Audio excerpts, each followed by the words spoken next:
أيها المسلمون مسلمي òdodo bàbá pè wá o. تعالوا معي ندرس سوايا.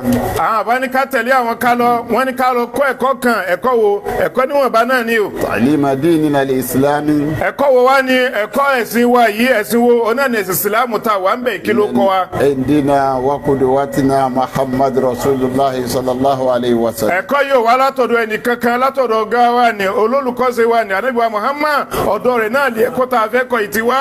وراء أبو هريرة Wọ́n ní ọ̀kan nínú àwọn sàábẹ̀rẹ̀ tá a mọ̀ sí Abu Hurairah ó ń lọ ńjọ́ kan. رضي الله تعالى عنه. Ọlọ́run o mọ́sàbà yọ́nú sí Abu Hurairah o. وأهله حي غلبه الانكباب الناس.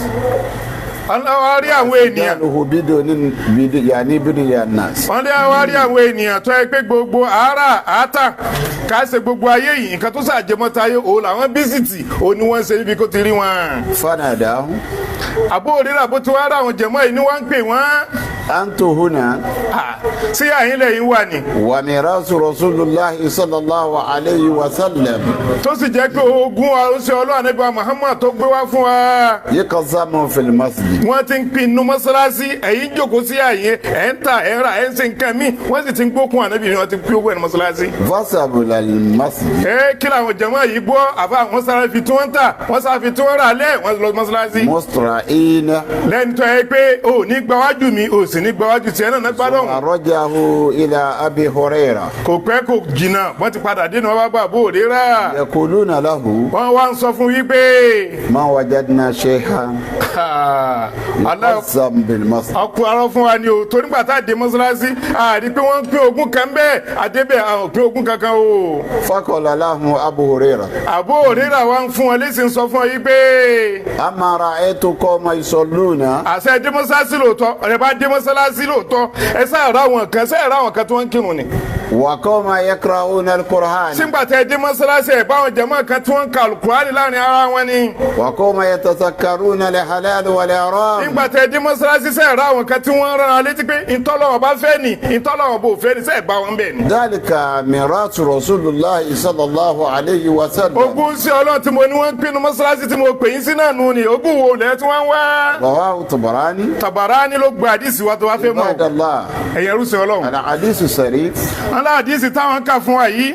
يبين لنا أن الناس في آخر حياة الدنيا كانوا يغفلون عن الأمور دينه. Wọ́n ní àdìsí ó jẹ́ kó yé wa ìpè tá ń pè láwọn èèyàn nínú ayé tá a wà yìí ó túmọ̀ yìí pé wọ́n bí sí tayé wọ́n bí sí pé àárà ni wọ́n bí sí tì í. وكانوا يسألون عن المجالس لعلم الدين. Tẹ́ ẹ pé gbogbo tí ń jẹ́ àyè ìmọ̀ àìtó ti yẹ ká má yẹ ẹ̀sìn kẹ́sì òyìn wa ká kọ́ ẹ̀kọ́ rẹ̀ wọ́n ṣàìmoore nípa rẹ̀ wọn ò bí sí tì í. ومجالس الذكر والعبادة. Àti gbogbo àyè tá ti máa dárúkọ Ọlọ́run ẹ̀ ní fi bẹ́ẹ̀ bá èèyàn ń bẹ̀ mọ́ ibi ta ilé ti bá wọn. وقد كان هذا الصحابي الجليل أبي هريرة رضي الله تعالى عنه. Bẹ́ẹ̀ sì ni Abu Hurairah ta mọ̀ sí àwọn sàábí ńláńlá yìí. يقدم لنا والناس أن ينتبهوا مما غفلتهم. Èyí sọ fún àìpé ẹ̀yẹ èèyàn ẹ tají nítorí ẹ̀ka ẹran ni omi lè rán káàkiri èyí tí ń sọ fún níbi àdìsí yìí nù ni. وأن يقبلوا على تعليم دينه.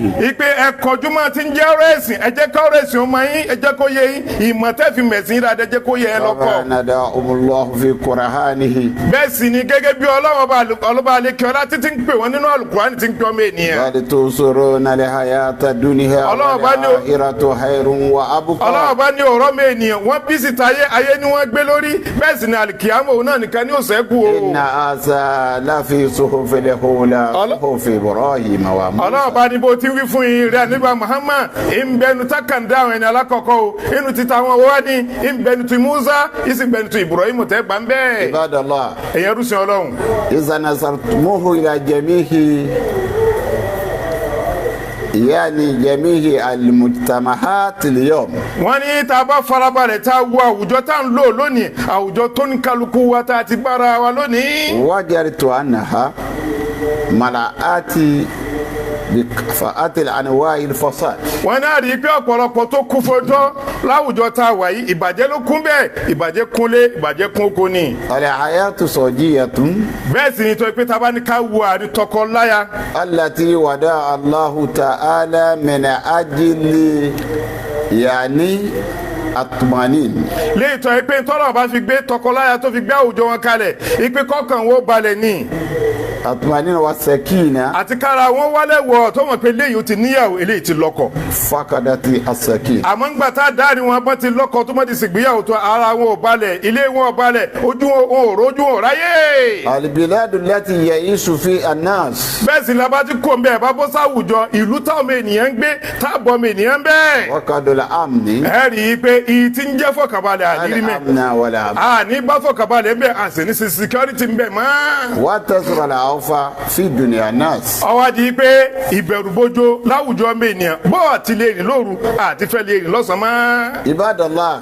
ẹ̀yẹ rúṣin ọlọ́run. hal ta'lamuna sabab alwa'idi fil hudusi asa wataka. wọ́n ní sáwa mọ sábàbí kí ló fà á tí gbọ́nmi sí omi ò tó ìfínsẹ̀ rẹ̀ ìpáyín kékeré yìí ti fi ń sẹ̀ láàrin ọmọ ìrọ̀ níjà mọ́. innahu albut anta alimi dinillah. wọ́n ní kò sí tó fà á àjìnà sí ká kẹ́kẹ́ ọlọ́run kí lọ ọlọ́run ọba wí kí lọ ọlọ́run ọba sọ kí lọ ànábì wa Muhammad wí kí lọ ànábì wa Muhammad sọ àjìnà sí. innahu al-istigalu billati huwa yafna wala yabqa. léyìí tó yẹ pé ìyìn tí ó tán la wá dájú kọ èyí tí ó wá sẹ́kù àkóńbẹ́ àṣẹ mọ́. innahu al-iradu al-muhallafati an shari'atillah. èyí tó sì fà á òun náà ni pé gbogbo tí ń jẹ́ ṣẹ̀ríà ọlọ́run bọ́lọ̀ bá ti ní ká ṣe ni àrọ́rí kóńbẹ́ àkóńbẹ́ aláàní ṣe mọ́ ni. yaqulu al-haqqu subhanahu wa ta'ala. bẹ́ẹ̀ sì ni ọlọ́run wọ bàbá àlekè ọlá ń wí nínú ọ̀rọ̀ rẹ̀ kan. wa man arada an zikri. ọlọ́run ní gbogbo ẹni tó bá ti rọ́rí kò níbi ìrántèmí ọlọ́run. fa inna lahu ma'isatan danka. ọlọ́run bá ní ìsẹ̀mí tí ó máa lò láyé ìsẹ̀mí ìpayín kéke tó le koko ni. nahsuruhu yawma al-qiyamati ama. ọlọ́run bá ní kò wá mọ lórí bẹ́ẹ̀ tó bá dàlí kìyàmá á kóru ẹni bẹ́ẹ̀ jọ sí sáfù àwọn afọ́jú ni. qala rabbi.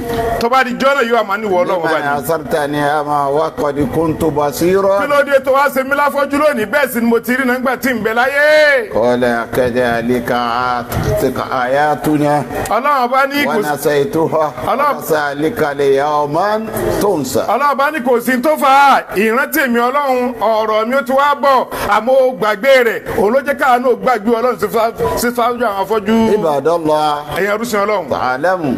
wọ́n ní ká lọ kọ́ o shari'atullah. ká lọ kọ́ ṣẹ̀rí ọlọ́run ká lọ mọ̀ dáadáa. wa alimu abnaakum. bàbá tí wàá mọ̀ ká tíráì láti kọ́ àwọn ọmọ wa akamuha. ká kọ́ ní àwọn ìdájọ́ ẹ̀sìn halalaha. ìtí ń jẹ́ halali tí ń bẹ́ẹ̀ mẹ́ wa haramaha. àti ntọ́lọ́run ò bọ́ fẹ́ tí ń bẹ́ẹ̀ mẹ́ ká kọ́ wọn. والذين آمنوا ọlọ́run bá lò láwọn tí wọ́n gbàgbọ́. ذريتهم بالإيمان. ọlọ́run bá ní àwọn ọmọ wọn tó jẹ́ àwọn ọmọdọ́mọ tó wọ́n lépa bá pẹ̀lú gbàgbọ́. نحو بذريتهم. ọlọ́run bá ní kò sí táàfì ṣe fún. نحو من عمله من شيء. a fi àwọn ọmọ wọn ìyá fi lépa wọn bá wọn bàbá ńlá wọn ní gbogbo iṣẹ́ tí wọ́n ṣe ọlọ́run bá ní ànídìí kankan kún bẹ́ẹ̀ torí pé gbogbo tó ń kálukú bá ṣe yóò àdẹ́gògò dẹ̀rẹ̀tì ní yóò pàdé ọ̀làlìkì àmàwájú ọlọ́run ìmọ̀ gbólóhùn fìlàwì tú yí ọlọ́run kò foríjì mo foríjì ẹ̀yin náà.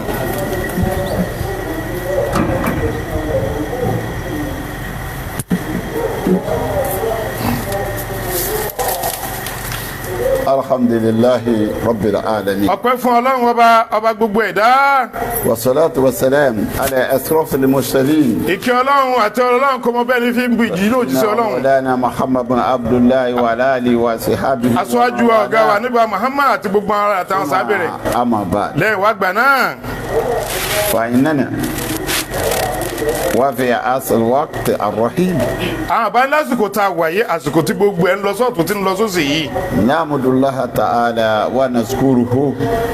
wọ́n là ń dúpẹ́ fọlọ́run ọba àlekè ọlá a sì ti máa dúpẹ́ fún àmọ́ yìí ní gbogbo gbà. subhanahu wa la ijazatil mutanawiya. lórí àwọn kíni lórí àwọn àṣeyọrí tí ò níran tí ń fún wa ṣe ní gbogbo gbà láyè tá a wà yìí. wa min asilin jasat.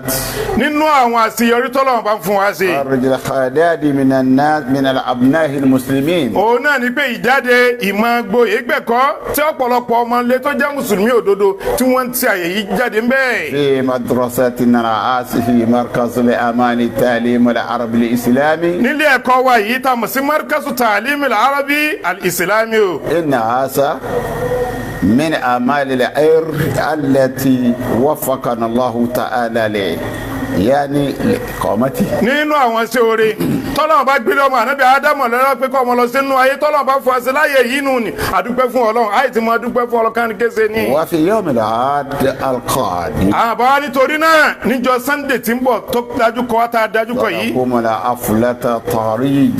a máa ṣe ayẹyẹ apá kan nínú wọn tí wọ́n fẹ́ jáde lọ́dún yìí. lè majmu'ati min marhalati al-idadiyya.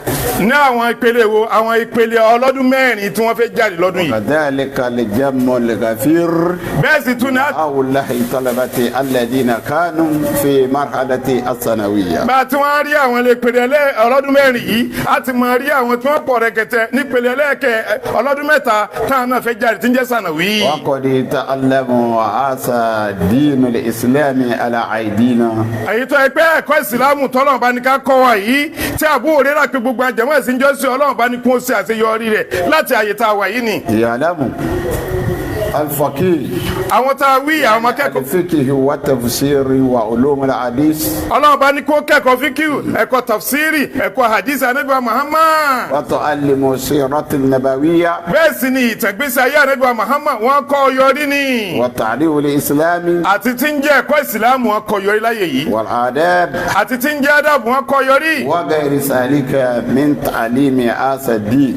àti bẹ́ẹ̀ bẹ́ẹ̀ lọ nínú àwọn ẹ̀kọ́ tó jẹ́ tọ̀rọ̀ ẹ̀sìn tọ́lọ́run bá gbélé wa lọ́wọ́. ذلك ليتميز عن سائر الأنبياء الذين لم ختم أبنائهم أسدي. léètọ́ pé àwọn ọmọ wa yìí kó lè bá yàtọ̀ sí àwọn tó pé wọn ò kọ́ ìpele yìí kó lè bá gbàgbọ́ wí ẹ̀sìn pé kí lọ́lọ́run bá wí kí lọ́lọ́run bò wí kó lè yàtọ̀ sáà tí wọn ò kọ́ ni. بأمور أسدين وتعليمه. léètọ́ pé بأمور أسدين. pẹ̀lú ọ̀rọ̀ ẹ̀sìn wa yìí. تعليمه. àti kí wọ́n lè bá àmọ́ kọ́ àwọn míì náà tí wọ́n ò mọ̀ nípa rẹ̀. نسأل الله العلي القدير. àwa ń bi ọlọ́run ọba tó ga ni ọba tó lágbára. أن يوفقه كل توفيق.